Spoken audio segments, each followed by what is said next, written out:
नमस्कार प्यारे विद्यार्थियों, हिंदी विषय की इस कक्षा में मैं सभी विद्यार्थियों का स्वागत करता हूं। कक्षा 8वीं का पाठ संख्या 6 है, आश्रम के अतिथि और संस्मरण, जो हम पिछली कक्षा में पढ़ रहे हैं। और इसका जो अभ्यास कार्य है, अभ्यास के जो प्रश्नोत्तर हैं, आज हम इनके बारे में चर्चा करेंगे। ये आप स्वयं अपनी उत्तर पुस्तिका में लिखेंगे। इनके ऊपर चर्चा करने के बाद आपके लिए प्रश्नोत्तर लेखन जो है वो थोड़ा सरल हो जाएगा।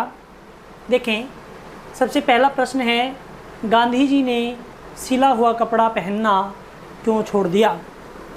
तो पाठ में बच्चों हमने पढ़ा कि गांधी जी जो विदेशी वस्तुएं होती थी उनका प्रयोग नहीं करते थे, और उस समय तक जो है सुई और जो सिलाई मशीन है उसका आविष्कार भारत में नहीं हुआ था, भारत में वो नहीं बनाई गई थी, अर्थात वे विदेशी होती थीं।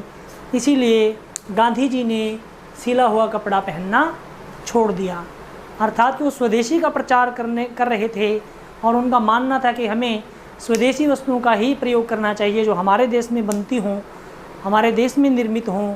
इसीलिए उन्होंने सिला हुआ कपड़ा पहनना छोड़ दिया, उसका विरोध करने के लिए और स्वदेशी का प्रचार करने के लिए।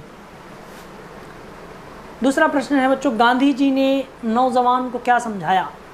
तो पाठ में हमने पढ़ा कि उनका जो आश्रम था जिसका नाम था सेवाग्राम, वहाँ एक नौजवान आया और उसने कहा कि मैं आदमियों की सेवा करना चाहता हूँ, लेकिन ईश्वर में मेरा विश्वास नहीं है।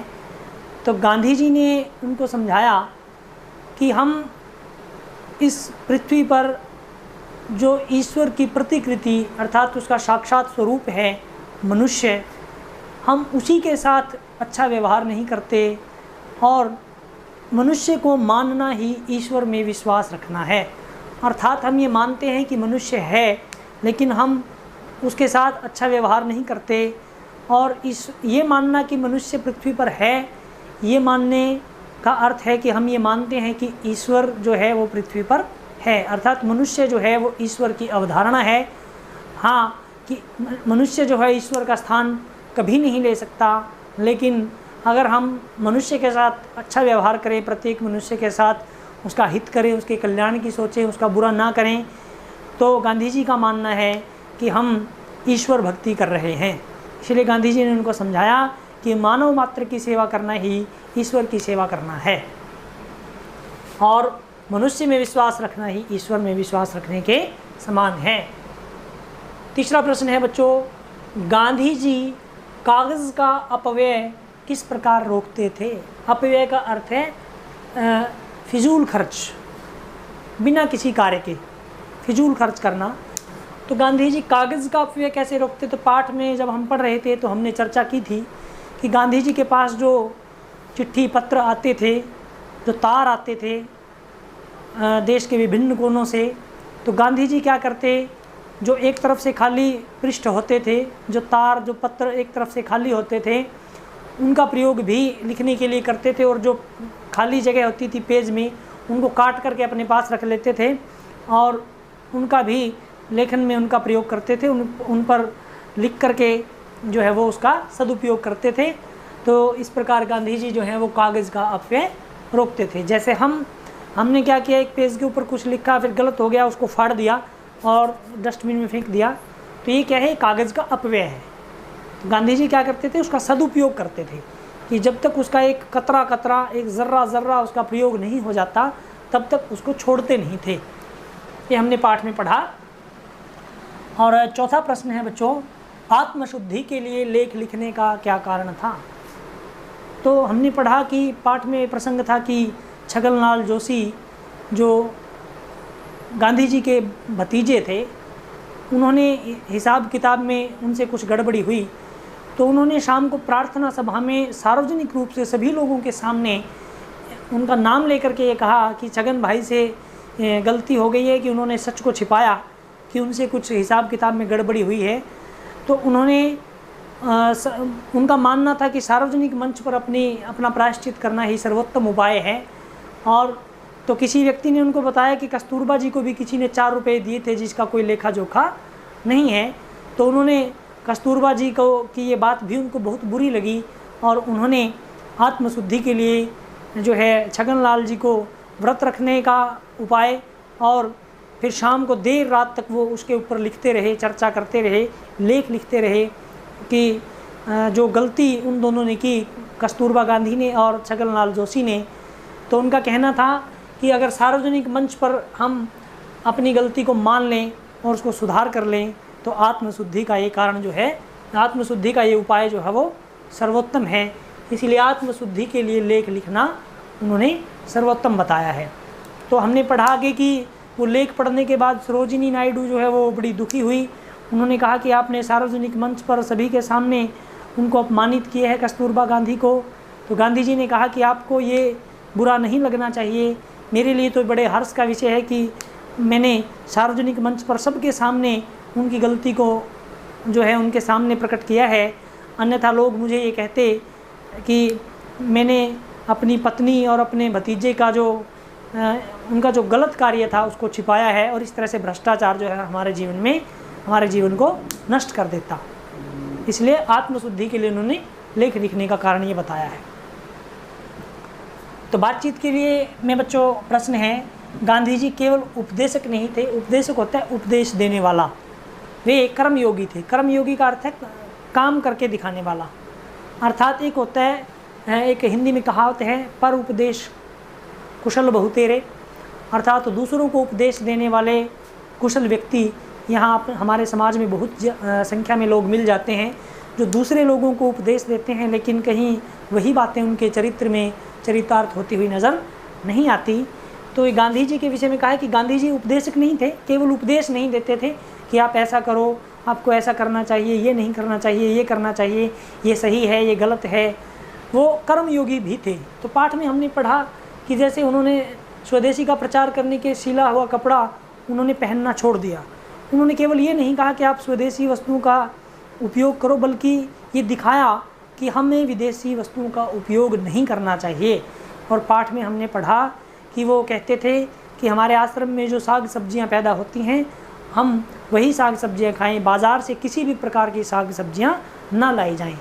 अर्थात वो प्रत्येक जो बात जो लोगों को पालन करने के लिए जिसका उपदेश देते थे उसको पहले स्वयं अपने चरित्र में लेकर के आते थे, और उसको अपने चरित्र में लेकर आने के बाद लोगों को स्वतः ही उपदेश उससे एक जाता था, उससे एक उनको संदेश मिलता था कि हमें भी ऐसा करना चाहिए।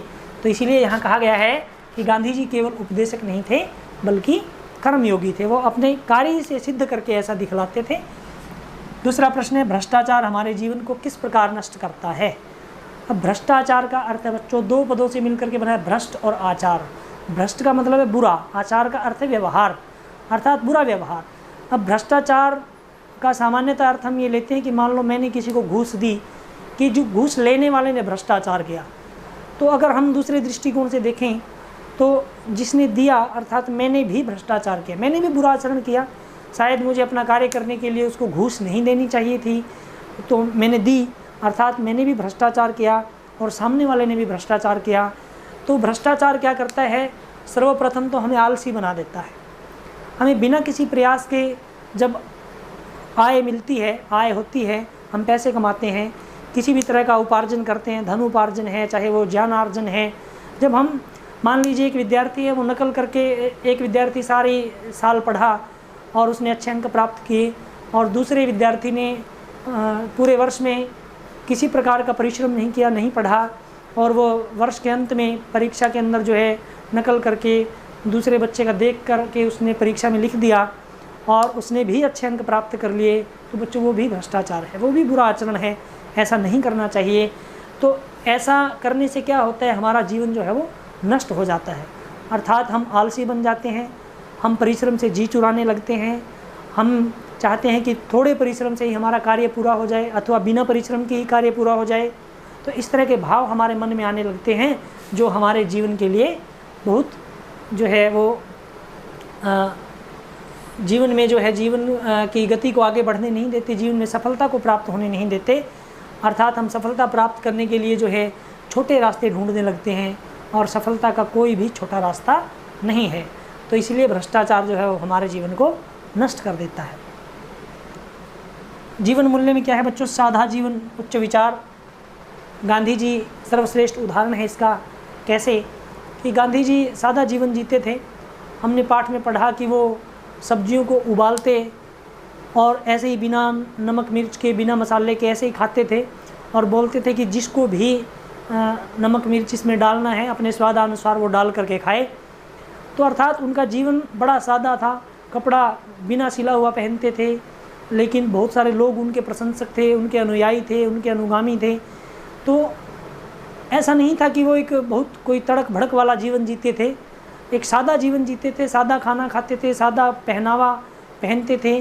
उनके विचार बड़े ऊंचे थे, चाहे वो अपने राष्ट्र को आज़ाद करवाने के लिए हों, चाहे वो अंग्रेज़ों से मुक्ति दिलाने के लिए बार बार समय समय पर किए गए आंदोलन, और चाहे विदेशी वस्तुओं का बहिष्कार और स्वदेशी वस्तुओं का प्रचार आदि जो उनके विचार थे, इससे परिलक्षित होता है, इससे स्पष्ट होता है कि उनका जीवन जो है बड़ा सादा था, लेकिन विचार बड़े ऊंचे थे। अर्थात हमें भी उनसे प्रेरणा लेनी चाहिए कि हमारा जीवन सीधा सादा होना चाहिए, दिखावा नहीं होना चाहिए उसमें, और जो है हमारे विचार जो है वो ऊंचे होने चाहिए। अर्थात हमारा जो लक्ष्य है वो ऊंचा होना चाहिए और उसको प्राप्त करने के लिए हमारे जो विचार हैं वो भी ऊंचे होने चाहिए।